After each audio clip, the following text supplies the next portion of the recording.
Hello guys! Hello Aquarius! Welcome dito sa aking channel. Kapalaran 888, welcome! Alamin natin kung anong messages, vibration, gabay, energy para sa inyong lahat. At ay general reading, so pwede kang makaresonate. Gamitin mo ang iyong intuition sa panonood. Aquarius. Okay. Acceptance. Alam mo yung baraha mo, similar lang to sa Libra and Gemini. So, pwede mong panoorin. Okay? Okay. First card natin is acceptance, grief, and gratitude. Nakikita natin dito guys na posibleng yung iba sa inyo dito is maraming nawala sa buhay nyo. Nawala ng Aquarius to relationship, nawala ng relatives or kapamilya, mahal sa buhay, nawala ng trabaho, nawala ng negosyo, nawala ng plano, nawala ng interes, nasira yung health, or kung ano man tong nawala sa'yo. Sinasabi ng baraha sa'yo dito na simulan natin na tanggapin, i-accept natin kung ano etong mga challenges na to na hindi natin, lalo na yung past, yung mga nangyari sa nakaraan, wag mo nang parang balik-balikan, lalo na kung malungkot ito. Kasi parang, ano yun okay sana yung mga masasaya, pero yung mga malulungkot, yun yung sinasabi, para makamove on ka, para makapunta ka na sa next level, next direction, medyo skip natin yung mga past na hindi maganda. Okay? And be thankful. Okay? Be thankful sa buhay, sa oportunidad na nandyan ka sa ngayon. Buhay na buhay. Okay? Okay. Thank you, Aquarius.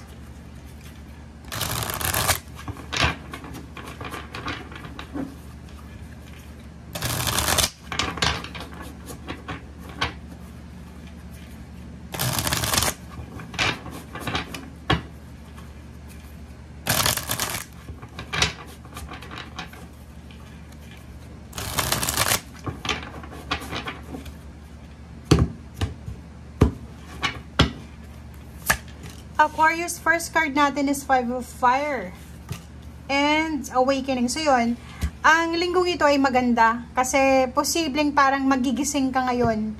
Parang magigising ka ngayon sa bagay-bagay na hindi mo maintindihan for the past few years. Diba? Like siguro dati, conflict yung emotion mo, yung goals mo sa buhay. Hindi mo alam kung ano yung gusto mo talaga dati. But ngayon is parang nagising ka na sa katotohanan. Okay?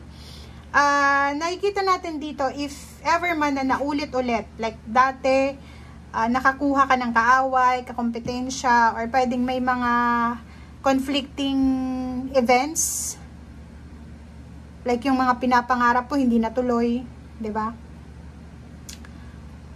Or pwedeng yung goals mo, hirap kang abutin, kung ano yung gusto mo, hindi dumarating, parang ganun. And, if naka-experience ka din ng competition sa trabaho, sa relationship, or kung ano pa man, ngayong linggong ito is, naiintindihan mo yung mga bagay-bagay na hindi mo dati naiintindihan.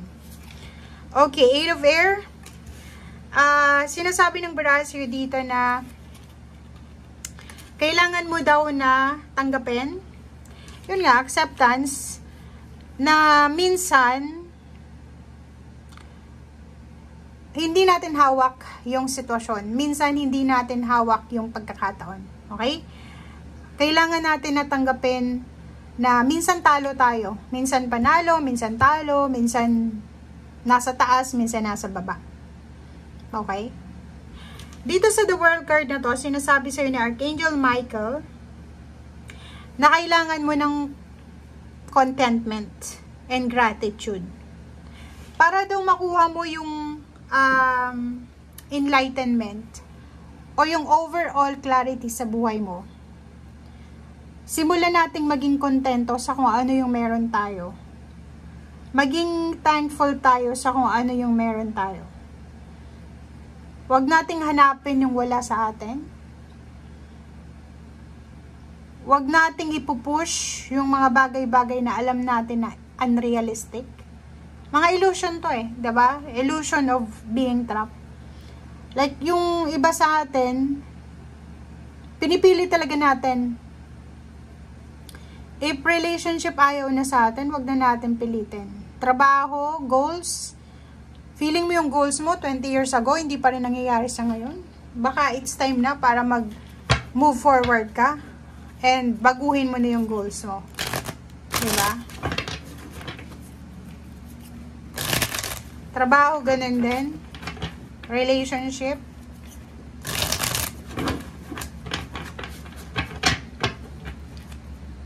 Gratitude ang nakikita natin dito eh. Contentment and gratitude. Para makuha doon natin yung overall happiness, be grateful sa kung ano yung meron lang tayo sa ngayon. Iwasan natin yung over expectation.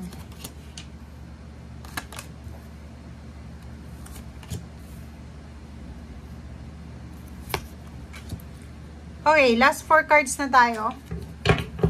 Meron kang 7 of Wands. 7 of Wands, same din dito sa 5 of Fire. Na dati siguro, or pwede ngayon mismo, nakikipagkompetensya ka or kailangan mong proteksyonan kung ano yung meron ka sa ngayon. It's either willing kang proteksyonan ang trabaho mo, or parang itong 7 of Wands na to is handang-handa ka na makipag-compete. Handang-handa ka sa kahit anong klase ng conflict.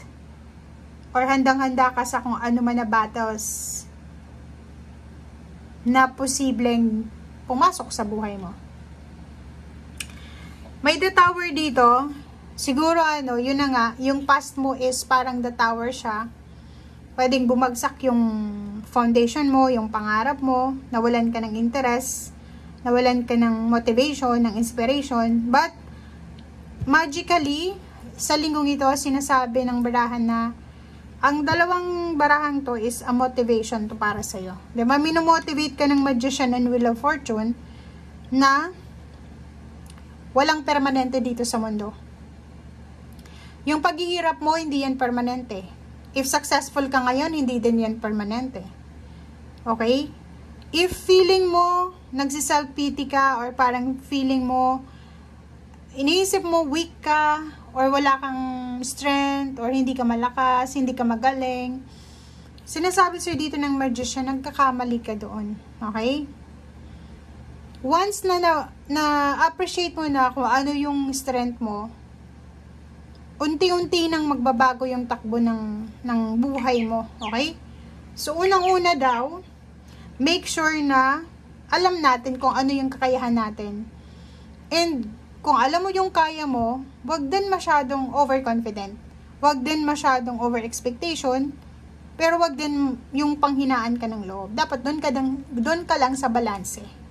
Kasi itong Wheel of Fortune na to, available to sa lahat ng tao eh. Umiikot yung buhay natin guys. Minsan sa ilalim, sa ibabaw, minsan masaya, malungkot, pero hanggat na motivated ka, hanggat na nilalaban mo, mananatili kang malakas, empowered. Okay? So, thank you guys and see you again. Bye!